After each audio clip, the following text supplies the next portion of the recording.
आप सभी का स्वागत है अपने यूट्यूब चैनल डिजिटल अकेडमी में। आज हम भौतिक विज्ञान में कूलॉम्स लॉ पढ़ लिए थे इसके पहले वाले वीडियो में। आज हम स्टार्ट करेंगे कूलॉम्स लॉ के आगे।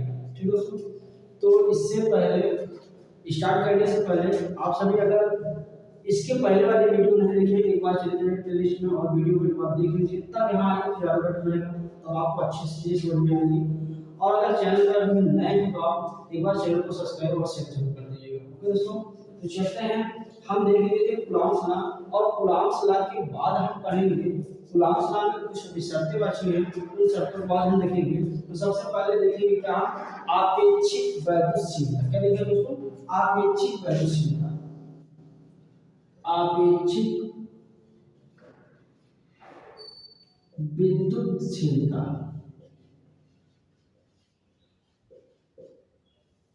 या इसी को हम कहते हैं परावैद्युत, परावैद्युता। क्या कहते हैं? परावैद्युता। तो आज हम इसको पढ़ेंगे उसी कूलॉम्स लॉ में। कूलॉम्स लॉ के आगे एक बात फिर से कह रहे हैं कि जो इसके पहले वाली वीडियो नहीं देखी है प्लेलिस्ट में जाकर पहले उस वीडियो को देख लें। अगर आप क्रम से कोशिश करेंगे तो ज़्यादा बेटर होगा, और कोशिश करें कि आप नोट्स बनाते चलिए सर। तो आपेक्षिक विद्युतशीलता या परावैद्युता की बात करते हैं। तो इससे पहले कूलॉम्स लॉ में आपने देखा था कि दो स्थिर बिंदु आवेश थे, उनके मध्य लगने वाला जो आकर्षण या प्रतिकर्षण का बल था उन आवेशों का गुणनफल क्या था? अनुक्रमानुपाती होता था। ठीक, तथा उनके बीच की दूरी के बल के व्युत्क्रमानुपाती होता था। यहाँ पे हम उसी क्रम में आगे बढ़ते हैं और मान लेते हैं, देखिएगा, यदि दो बिंदुवत आवेश Q1 व Q2 जो क्या हो किसी माध्यम में रखे तो लगने वाला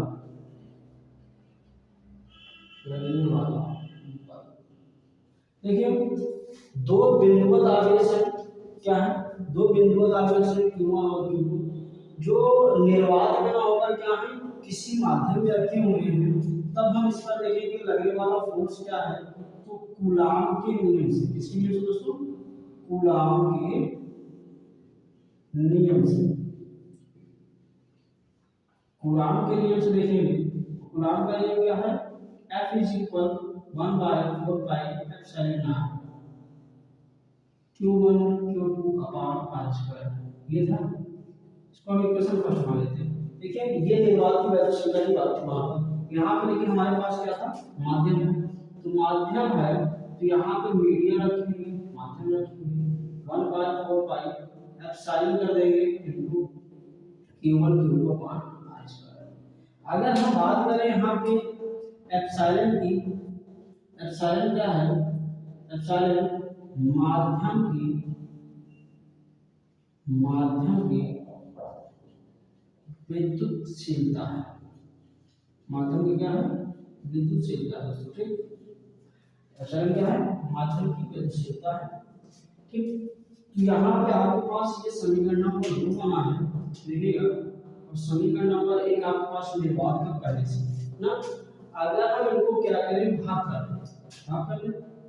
दें समीकरण 2 में, जिससे 1 से भाग देने पर, तो जब समीकरण 2 में 1 से भाग देंगे तो F/F = 1/4πε Q1 Q2/r² पूरे के डिवाइड में 1/4πε0 Q1 Q2/r²। ये पूरा का पूरा कैंसिल, ये पूरा कैंसिल। आपके पास बचता है दोस्तों, क्या बचता है? F/F epsilon/epsilon। ये बचा। ठीक है दोस्तों, अब यहाँ से आपको एक चीज पता चल गया क्या पता चल गया? यहाँ पे देखिएगा ये माध्यम पे लगने वाला बल है, ये निर्वात में लगने वाला बल है, ये माध्यम की गतिशीलता है और ये निर्वात की गतिशीलता है ना। अब इससे आपको एक चीज कंफर्म होता है कि हम जो हेडिंग देखे हैं वो हेडिंग क्या है? निर्वात की गतिशीलता। क्या है? निर्वात की गतिशीलता है। ठीक, तो इसमें हम अब काम करते हैं, यहाँ से डिफिनेशन बनाते हैं और डिफिनेशन बनाने के बाद चलिए दोस्तों देखते हैं यहाँ तक की बात समझ में आ गई कि नहीं। एक बार समझ लीजिएगा फिर से। देखिए यहाँ पे दिया गया है दो बिंदुओं आवेश Q1 Q2 हो, जिनके जो क्या है किसी माध्यम में रखी है और माध्यम पे भी लगने वाला बल हम किसके लिए देखिए कूलाम के लिए से। कूलाम का नियम आप पीछे वाले वीडियो में जाके एक बार देख लीजिएगा कि मैं बार बार कह रहा हूँ, अगर आप उसको नहीं देखेंगे तो ये बातें भी समझ में आपको नहीं आएंगी। F is equal 1/4 Q1 Q2 1 इसका ये कूलाम चला है। अगर यहीं पे देखते तो ये निर्वात की गतिशीलता है, किसकी है? निर्वात की गतिशीलता है। अगर यहीं पे हम माध्यम रख देते हैं तो माध्यम की गतिशीलता ये हो जाती है। तो यहाँ पर देखिए बाकी सारी चीजें सेम है। आगे से आपके पास कोण Q है, Q2 है और इनके बीच की दूरी क्या है? R है। बीच की दूरी हमारे लिखे हैं R है, R स्क्वायर दोनों के लिए है और ये निर्वात की गतिशीलता और ये माध्यम की गतिशीलता है, लगने वाले बल है। यहाँ पे देखिए दी दिया गया है कि जो एप्सिलॉन है वो माध्यम की गतिशीलता है। अतः समीकरण 2 में समीकरण 1 से हम भाग देंगे। समीकरण 2 ये हमारे पास एक ही है, 2 में 1 से भाग करेंगे तो ये टर्म को भाग देंगे जब से, तो इस तरफ ये आपका पूरा का पूरा बन जाएगा, यहाँ पे आ जाएगा। अब आगे की बात समझिएगा कि F is equal epsilon upon epsilon not, ये एप्सिलॉन r के बराबर होगा। एप्सिलॉन r के बराबर होगा, अर्थात समझिएगा कहने का मतलब क्या है, एप्सिलॉन r क्या है? तो आपेक्षिक क्या है? आपेक्षिक विद्युतशीलता है। एप्सिलॉन r क्या है? आपेक्षिक विद्युतशीलता है। तो ये चीज आपको यहां से कंफर्म हो जाएगी। क्या कंफर्म है दोस्तों? अब आप डिफिनेशन आसानी से बना सकते हो, बना सकते हो ना? क्या बन जाएगा कि माध्यम की वैद्युतशीलता, किसकी? माध्यम की वैद्युतशीलता और निर्वात की वैद्युतशीलता का अनुपात क्या कहलाता है? आपेक्षिक वैद्युतशीलता कहलाता है। क्या चीज? माध्यम की वैद्युतशीलता और निर्वात की वैद्युतशीलता के अनुपात को क्या कहते हैं? आपेक्षिक वैद्युतशीलता कहते हैं। हाँ मिल माध्यम की विद्युतशीलता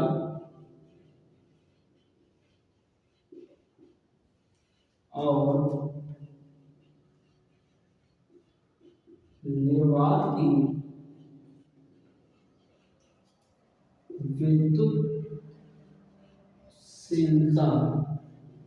विद्युतशीलता के अनुपात को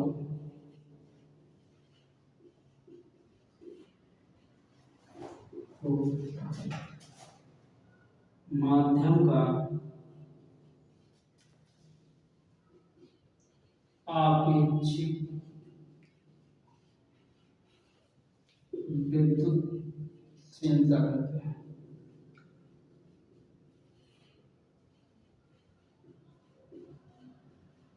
ओके दोस्तों, बात समझ में आ गई? तो ये आपके डेफिनेशन बनेगी किसकी? आपेक्षिक वैद्युतशीलता या परावैद्युतांक की। ठीक, ये यार आपका क्या आपेक्षिक वैद्युतशीलता है, ऐसे हम क्या कहेंगे? परावैद्युतांक कहेंगे। और इसकी डेफिनेशन क्या हो जाएगी? माध्यम की वैद्युतशीलता और निर्वात की वैद्युतशीलता के अनुपात को हम क्या कहते हैं? माध्यम की आपेक्षिक वैद्युतशीलता कहते हैं। ठीक, अगर यहाँ तक की बात अगर आपकी समझ में आ गई है तो जल्दी से आप स्क्रीनशॉट लीजिए और फिर हम क्या करते हैं आगे की बात स्टार्ट करते हैं। दोस्तों ओके दोस्तों, आप लोग इसमें जान ले होंगे। चलते हैं आगे। देखिए आपके बीच एक क्वेश्चन आपको दिखाई दे रहा होगा कि धातु के दो गोले वायु में 3 मीटर की दूरी पर रखे हैं, प्रत्येक गोले पर 10⁻⁻⁶ कूलाम आवेश है। तो आज क्वेश्चन क्या कह रहा है? गोलों के बीच कार्यरत विद्युत आकर्षण बल का मान बताना है।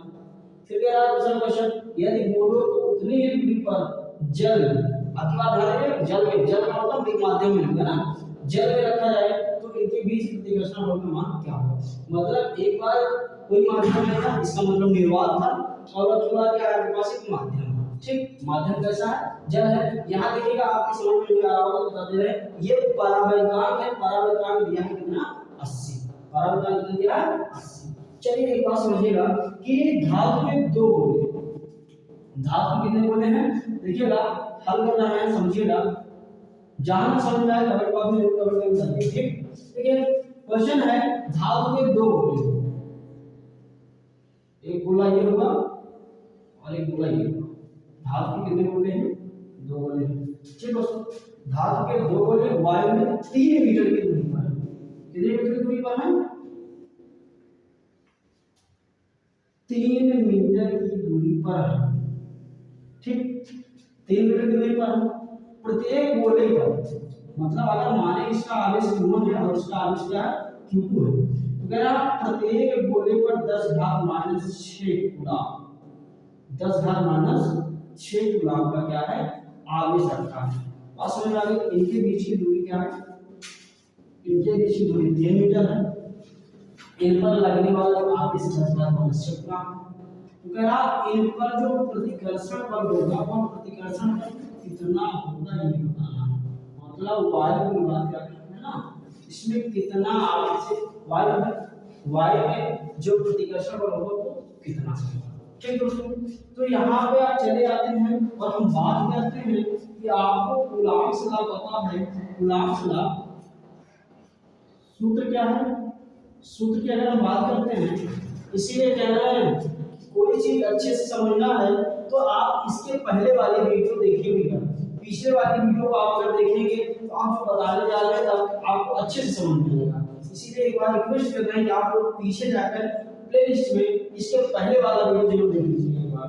ठीक देखिएगा, F is equal 1/4 pi epsilon naught Q1 Q2 by R square. ठीक अब कुछ लोग सोचेंगे ये कहां जाए, इसलिए कह रहे हैं पीछे वीडियो एक बार देखकर तब आप बनाइएगा। ठीक देखिएगा काफी चीजें इसमें हम आपको पहले से क्लियर कर दिए थे। जैसे आपको बताया गया था कि 1/4 पाई एप्सिलॉन नॉट की वैल्यू कितनी होती है 9 होता है ना। और आपको एक बात बताई गई थी एप्सिलॉन नॉट की वैल्यू कितनी होती है 8.85 न्यूटन पर माइनस 12 न्यूटन मीटर स्क्वायर प्रति कूलम। ये बात पिछली वीडियो में बताई गई है, ये बात आप ध्यान दीजिएगा। ठीक अब आते हैं तो सबसे पहले हम इसको हल करते हैं। समझिएगा कि हमारे पास जो फार्मूला है वह F या अब हमें निकालना ही है देखो, और हमारे पास जो R है वह R लेट कितना 3 मीटर। एक बात ध्यान देना, फिजिक्स के न्यूमेरिकल्स जब लगाएंगे तो कहीं आपको कोई वैल्यू आपको कहीं भी मिल रही है, किसी भी यूनिट से मिल रही है, हम उसको सब किसमें कर देंगे मीटर में कर देंगे। ध्यान देना क्योंकि हमारी जो यूनिट्स होती है वो किस में होती है मीटर में होती है। ठीक इसलिए आप ध्यान देना कि जितने भी मात्रा आए अगर सेंटीमीटर को मीटर में कन्वर्ट करके तभी लगाएंगे, अन्यथा आपका जो क्वेश्चन होगा वो कहीं ना कहीं आप गलत कर जाओगे। देखिएगा R बराबर 3 मीटर और आपके पास Q1 है और आपके पास Q2 है, जो आपको दिख रहे होंगे बराबर, इसलिए हम बराबर लिखेंगे। ठीक 10⁻6। ठीक दोस्तों, तो यहाँ पे आप देख रहे हैं कि आपको यह दिखाई दे रहा है जिसका कोई मान नहीं है, R दिखाई दे रहा है जिसका मान 3 मीटर है, Q1 Q2 दिखाई दे रहा है जिसका मान कितना 10⁻6 कूलम। हाँ कितनी बात समझ आई। अब आपके पास एक फार्मूला दिख रहा है, देखिए ये देते हैं 1/4 पाई एप्सिलॉन नॉट, ये कितना होता है 9 इतनी बात समझ में आ गई क्या? यस आलो बताइए कमेंट बॉक्स में। चलिए देखिए आगे देखते हैं।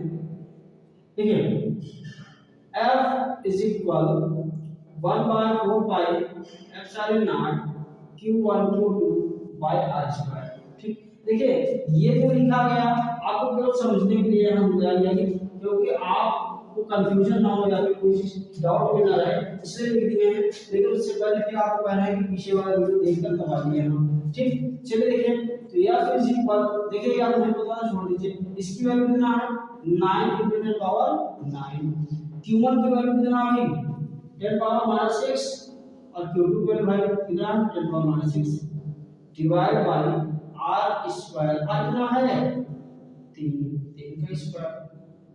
F इज इक्वल देखिए गुणा में धातें जुड़ती हैं जब उनके आधार बराबर होते हैं, गुणा में धातें जुड़ती हैं जब उनके आधार क्या होते हैं बराबर होते हैं। ये बात ध्यान दीजिएगा 9 यहाँ पे 10⁻9 और ये देखिए 10 10 दोनों माइनस में जोड़ते कितना आएगा 6 और 6 कितना हो जाएगा -12 क्योंकि 9 माइनस में है। नीचे 3 का स्क्वायर 3 3 का 9, 9 से 9 कट जाएगा। f इज इक्वल यहाँ 12 देखिए प्लस में है आपके पास और एक किसमें है माइनस में, तो प्लस और माइनस घट जाता है आपको अच्छे से पता है। तो 12 में से 9 घटा दिए कितना बचेगा -3 न्यूटन। कितना बचेगा -3 न्यूटन बचेगा। ये आपका आ जाएगा क्या फोर्स। ये पहला आंसर आ गया। क्या बात समझ में आ गई क्या दोस्तों? क्या बात समझ में आई? यस और नो? ये आपका ए नंबर का आंसर आ गया है। बात समझ में आ गई? यस और नो जल्दी बताइए। यस चलिए देखिए बी वाला क्वेश्चन देखते हैं। यहीं पे ध्यान दीजिएगा, बी वाले क्वेश्चन में क्या है, क्या कह रहा है, यदि दो गोलों को उतनी ही दूरी पर, मतलब आर आपका क्या है सेम है। ध्यान दीजिएगा, ये दो गोलों को उतनी ही दूरी पर, हाँ आर का मतलब सेम है, और दोनों गोलों को आपकी बात कहां कर रहा है भाई? ध्यान दीजिएगा कि आपके पास यहाँ क्या है, इसको पहले देखिए प्लानिंग कर लेते हैं जिससे कि आपको कंफ्यूजन ना हो। ठीक, अब देखिए कि आपके पास यहाँ पे जल है, क्या है जल है ना।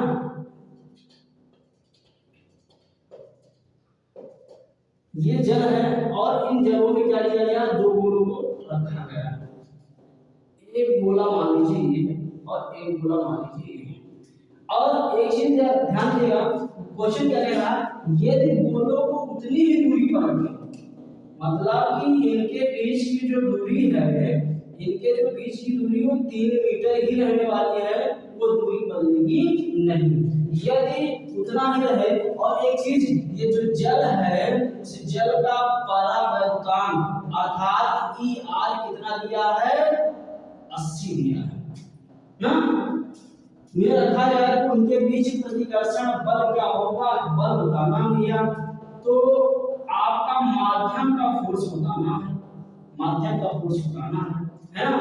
अब समझिए कि इनके बीच की दूरी वही है, तो इनके बीच जो Q1 Q2 था आवेश शायद वही रहेगा, हाँ रहेगा। अब समझिएगा यहाँ पे एक बात आ गई जल, और जब आने से ये बन गया माध्यम, जल आने से क्या बन गया माध्यम बन गया। इसका मतलब है हमें अब क्या देखना है, पिछली वाली हेडिंग क्या थी, आपेक्षिक गतिशीलता ना। आपेक्षिक गतिशीलता हमने लिखा था Fm/F is equal E/E0 is equal epsilon r।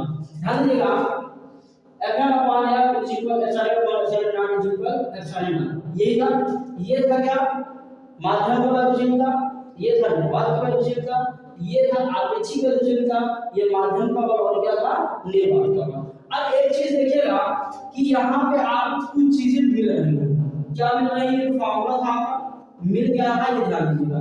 मिल ये रहा है कि जो आपके पास आपेक्षिक गतिशीलता वो कितना है 80, और निर्वात की गतिशीलता की बात करें तो ये निकला, क्या निकला है निर्वात की गतिशीलता, सॉरी फोर्स कितना निकला है 10⁻³ निकला है न्यूटन, है ना। अब आपसे माध्यम का फोर्स पूछा, माध्यम का फोर्स पूछा है ना। माध्यम का फोर्स जब पूछा है तो एक चीज समझिएगा, ये वाला क्योंकि तीनों इक्वल हैं, किसी को किसी के बराबर नहीं, तो कोई फर्क पड़ने वाला है ना। ये F का आपेक्षिक गतिशीलता बराबर हो जाएगा माध्यम का बल बटे बल ना। अब समझिएगा माध्यम का बल बटे बल, यहाँ पे इसका मान कितना 80 नहीं है, तो 80 रख दिया गया बराबर में माध्यम का बल नहीं बल, यहाँ पे बल कितना आने वाला है 10⁻³ ये आपका भाग में सब क्या हो जाएगा गुणा में 80 के 10⁻³ Fm। याद है एक चीज बताइए, आप 80 को ऐसे लिख सकते हो क्या 10 8 × 10 8⁻80, तो एक घात इसकी क्या होगी प्लस की होगी, और 3 घात इसकी क्या है माइनस की। 1 + 3 माइनस घट कितना बनेगा -2, ठीक। या फिर आप ये कैंसर इसको मान सकते हो, या आप क्या कह सकते हो कि Fm इज इक्वल ये आपका भाग माइनस में नीचे जाएगा प्लस में हो जाएगा, और इसको हम लिख सकते हैं क्या 10⁻100 अर्थात 0.08 न्यूटन। ये आप यूज कर सकते हो, चाहे 100 से भाग करके देख लेना या फिर ये वाला हो जाएगा न्यूटन। बात समझ में आ गई दोस्तों? अगर बात समझ में आ गई तो बताइए, अगर बात समझ में आया तो फिर बताइए। ठीक, चलिए जल्दी से स्क्रीनशॉट लीजिए आप लोग, जल्दी करिए, फिर देखते हैं आगे हम। ओके दोस्तों, ठीक दोस्तों देखिए अभी अभी जो फार्मूला क्वेश्चन लगाया गया था F upon F is equal epsilon not ना, एप्सिलॉन आर का। यहाँ समझिएगा, यहाँ पे क्या था, जो माध्यम का फोर्स था वो नीचे है और ये आपका एप्सिलॉन नॉट था यहाँ। ठीक, यहाँ थोड़ा सा फार्मूला उल्टा कर दिया गया था, एक बार इसको फिर से देख लीजिएगा। ठीक, तो यहाँ पे हमारे पास जो माध्यम का फोर्स निकला था वो कितना निकला था, 10⁻³ न्यूटन का, और जो आपके पास परावर्तनांक था वो कितना था, 80। ठीक, तो यहाँ पे रख के आप सॉल्व करिएगा तो यह आपका कितना था, यह है 10⁻³ Fm इज इक्वल 80 यहाँ पर रखेंगे और ये आपके नीचे एक मान की क्लास पूरा कराएंगे तो इतना ही रहेगा, ये आ जाएगा 80 हुए 10 की Fm, ये पूरा इस तरह का हो जाएगा, भाग में 80 हो जाएगा Fm। ध्यान देगा 10⁻³ इसको लिख सकते हैं 8 × 10, 8 में 80 हो जाएगा ना, ये बताया गया था। तो एक घात प्लस ऊपर जाके क्या हो जाएगा, घात माइनस, तो यहाँ पे आपका कितना घात हो जाएगा, 10⁻⁴ हो जाएगा Fm। ये 1 से भाग करेंगे, जब 1 से भाग करेंगे तो कितना आएगा, 8 × 8 फिर 2 8 × 16 8 × 5 40, ये इस तरह से पूरा कट जाएगा, 0.125 × 10⁻⁴ आएगा Fm। एक चीज यहाँ पे इसको क्लास ये क्या करेंगे, यहाँ से एक डेसिमल को इस तरफ, ध्यान दीजिएगा जब कभी भी डेसिमल से इस तरफ नंबर आता है और इस तरफ नंबर आता है, ये बात ध्यान दीजिएगा, जब हम इस तरफ ले जाएंगे तो क्या होगा, एक घात आपका मतलब माइनस आ जाएगा और इस तरफ आएगा तो क्या आ जाएगा, प्लस आ जाएगा। यानी मतलब अगर हम यहाँ पे दशमलव हटा रहे हैं 10 से गुणा करेंगे 10 से भाग करेंगे तो ये 1 आ जाएगा बटे 10, एक घात बचेगा ही, अब एक घात ऊपर जाएगा तो माइनस में आएगा नहीं आएगा ना। तो कहने का मतलब अगर इस तरफ से इस तरफ ला रहे हैं, दशमलव पहले ला रहे हैं तो माइनस में आ जाएगा और दशमलव की तरफ ले जा रहे हैं इसमें आ जाएगा प्लस में आ जाएगा। तो यहाँ पे एक घात इस तरफ, यहाँ क्या करेंगे आप, हमेशा एक अंक को हम जब इस तरफ खिसका कर लाएंगे, एक अंक लाएंगे, दो अंक लाएंगे, तीन अंक लाएंगे, दशमलव के पहले अगर अंक को लाते हैं तो ये माइनस में होता है। ठीक, और दशमलव की तरफ ले जाते हैं तो ये प्लस में, घात बात कर रहे हैं, घात प्लस में। अगर दशमलव से पहले लाते हैं तो माइनस में घात आएगी और इस तरफ दशमलव की तरफ लाते हैं तो क्या आएगा, प्लस में घात आएगी। तो एक अंक इस तरफ ले जा रहे हैं, इसका मतलब एक घात किसमें आ जाएगी, माइनस में आ जाएगी, तो 4 और 1 कितना हो जाएगा, 5, इतना न्यूटन आ जाएगा आपके पास फोर्स। ठीक, ये वहां पे मिस्टेक हो गया था क्वेश्चन, वहां देख लीजिएगा।